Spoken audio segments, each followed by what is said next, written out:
justice alors qu'ils font aucune justice.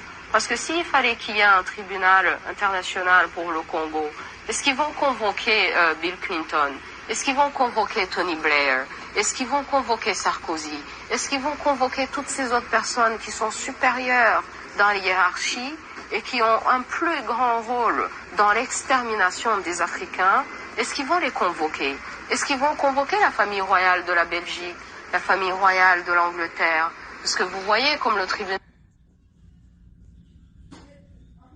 pour la Sierra Leone, où ils s'amusent d'amener la mannequin Naomi Campbell, soi-disant pour qu'elle explique les diamants, alors que toutes les familles royales d'Europe portent des diamants tachés de sang, notre sang, mais qui sont jamais convoqués. Ah, donc, notre justice, la justice africaine, c'est la vérité. Moi, j'encourage tout le monde, tous les gens qui sont impliqués. D'ailleurs, ce que moi, je pourrais conseiller au président Kagame, c'est qu'il devienne un témoin. Parce que la raison pour laquelle ils veulent l'éliminer maintenant et qu'ils veulent l'écarter, et que bon, là, tout d'un coup, ils se rendent compte que c'est un criminel, c'est parce qu'il en connaît trop.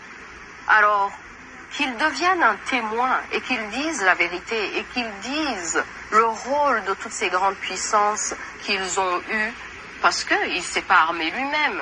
Parce que vous savez très bien que chez nous... Il ne s'est pas armé lui-même, effectivement, oui. Mais il a tout de même agi.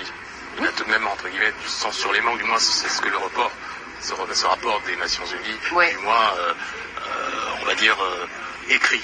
Oui, c'est ça. Mais comme je vous ai dit, on profite de la souffrance et de la douleur des gens. On vient, on vous prend, vous êtes un réfugié qui a vécu à l'extérieur de votre pays pendant une vingtaine d'années. C'est sûr que vous voulez rentrer chez vous.